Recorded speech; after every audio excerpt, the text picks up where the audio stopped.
Hello, and welcome back to my channel. If you're new here, this is a space that I talk all about midlife reinvention, self-discovery, and living a life that truly feels good from the inside out. And today, I want to talk about one of the biggest mindset shifts that I've had, and that is that I am no longer waiting to go on vacation.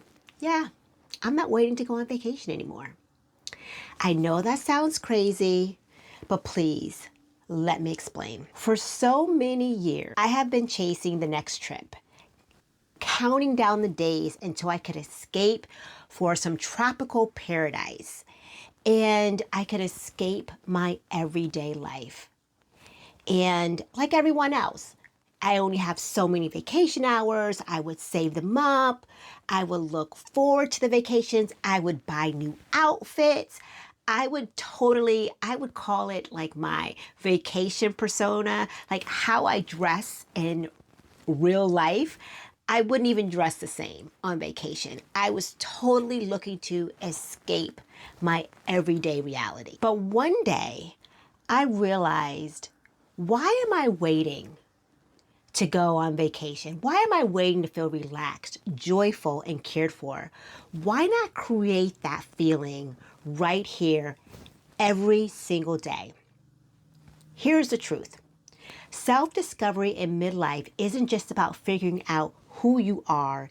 It's also deciding how you want to feel. And for me, I want to feel like my life is a 5-star resort experience, even on a Tuesday. I want 4 seasons in the Ritz every single day. So I stopped saving the good life for special occasions and I started creating small everyday luxuries that make my daily routine feel like a getaway. It's not about money or extravagance. It's about those intentional pleasures and presence.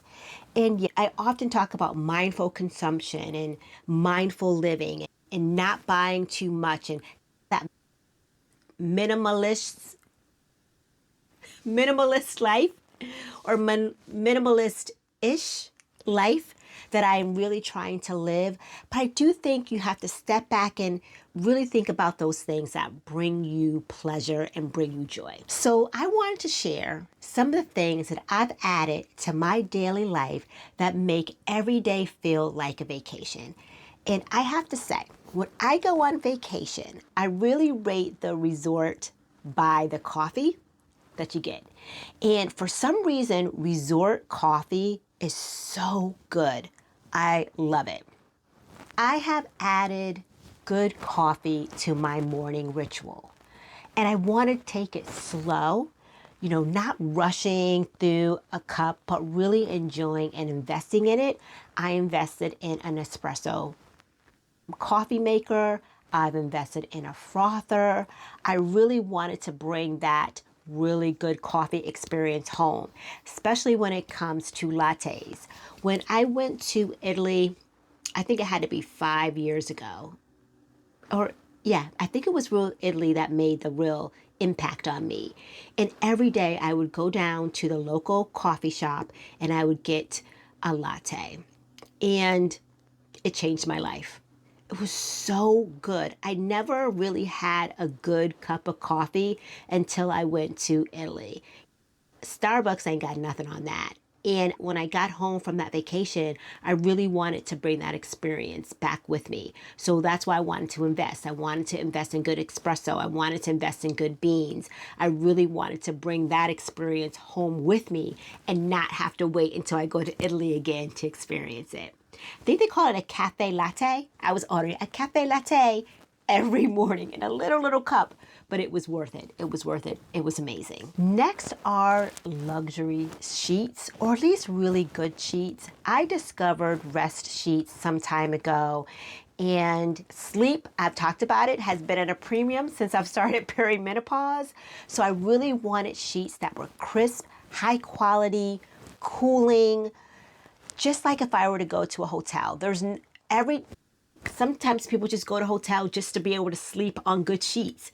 Why are we waiting for just the hotel sheets to be good. We need to bring those sheets home with us. So I really curated my bed and my sheets and my linens to feel like I am in a 5-star resort.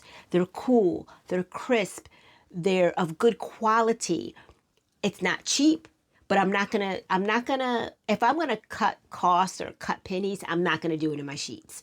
I feel like that has to be quality because we spend 8 hours in them. So I think that the experience should always be premium. So I suggest rest sheets. It could be something very different for you, but as someone who's going through perimenopause and is having problems sleeping and hot sweats, rest sheets are the best sheets that I've discovered to really help that.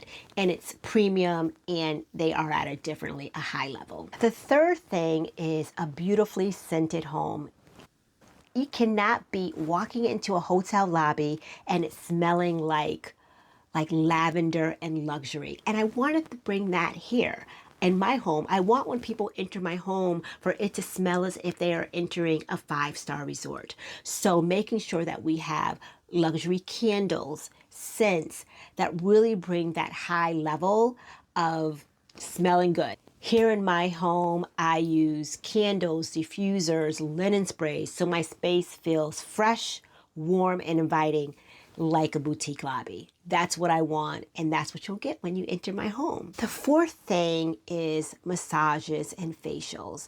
Every vacation I would go on, I would schedule a massage.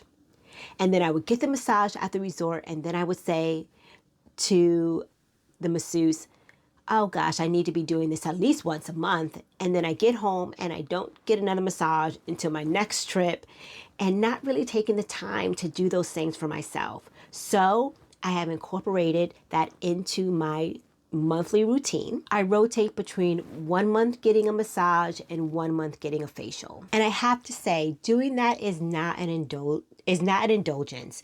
It's maintenance for my body and for my peace of mind. And I consider it part of my health routine. I think it's healthy and important to do those things. The fifth thing is slowing down in the morning. I cannot deal with a chaotic morning. It has to start slow. It has to be like getting up at a resort where you just leisurely get up.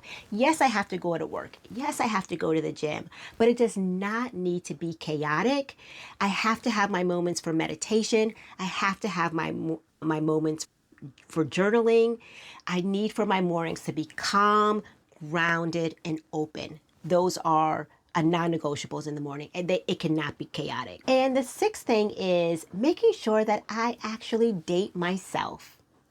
I think it's so important that, especially for me, that I schedule or plan those mini vacations, or I call them mini vacations, but it can be just going out to lunch with myself, going to a museum, going for a walk through a botanical garden. Those little adventures that remind me that joy doesn't require a plane or a plane ticket, and that I could do those here. I live in a beautiful city that has so much to offer. So really taking those time to do that. I call them my excursions, just making sure I have those excursions right here and not just waiting to have those excursions when I'm on vacation. I think that is really important. And the seventh thing, and I mentioned it before, is that vacation uniform, going out and buying nice things for your vacation. And now that I am not doing a lot of buying or repurchasing of things, especially for vacations, I don't really do that anymore. But I want to make sure that as I go through life, just in general, that I feel confident and beautiful. It's important that you wear your clothes, and no more saving for best. I'm not saving for best anymore. Every day is worth showing up for you and wearing what makes you feel good. So don't save your best for vacation. Wear them now. Please. Please. And don't be afraid to be an outfit repeater. This mind shift has completely transformed how I see my life. I no longer wait for permission to rest, to enjoy, or to celebrate. I no longer postpone happiness until the next vacation. Midlife isn't about slowing down. Definitely not for me. It's about elevating the ordinary. And once you start living like every day is a getaway, you realize that destination was never the point. It's how you feel along the journey. If this message resonated with you, don't forget to like this video, subscribe for more conversations about midlife reinvention, and tell me in the comments, what's one way that you're going to start living like you're on vacation? I would love to hear it. And please don't forget to like and subscribe, and I will see you in the next one. Bye.